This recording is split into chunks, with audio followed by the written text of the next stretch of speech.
And what happened was that after they hit the camp in September 1944, I mean, our camp, well, we know because we walked round the inside of it, sort of thing, was 220 yards by 220 yards square. And that was all BAB 21 in there, about 1,000 plus blokes.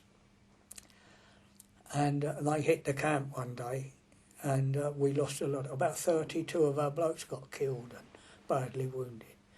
And after that, the German commandant told our what they called a man of confidence, usually a regimental sergeant major, that if we would give them our parole, they would open the gates and let us out when the air attack was imminent.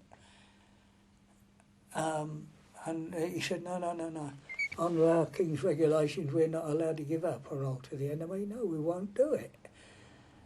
And they were getting a bit worried about casualties amongst us because of the Geneva Convention and whatever, because we weren't supposed to be in an area where they were bombing, you see. And so what they said was, we will let you out of the camp, and if after so many hours, 12 hours after the all clear, it couldn't be proved that you were either wounded or been a casualty of some sort, and anyone had tried to escape, we would take 10 men at random and we will execute them. And they would have done, you see. They didn't mess about, they didn't bluff. And so everybody did come back. Now, the oil refinery in itself was about 4 miles by 2.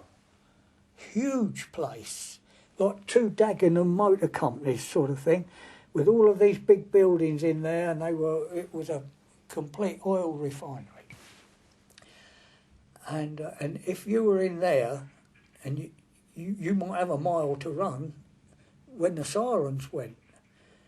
And most of our old guys then, our guards, were old guys. Old guys, I mean, we were about 20-something and they were 40-something. And we had one old papa, and he wasn't a bad old bloke. He shut his eyes to a lot of stuff.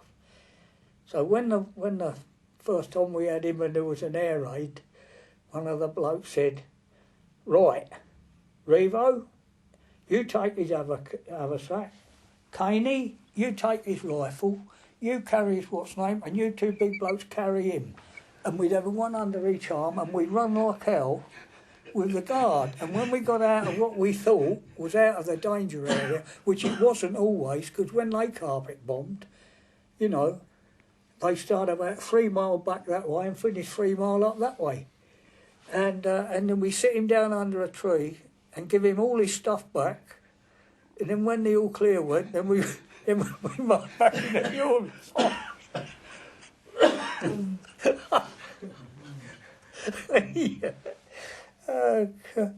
Yeah. I always make it sound like holiday camp. It wasn't really.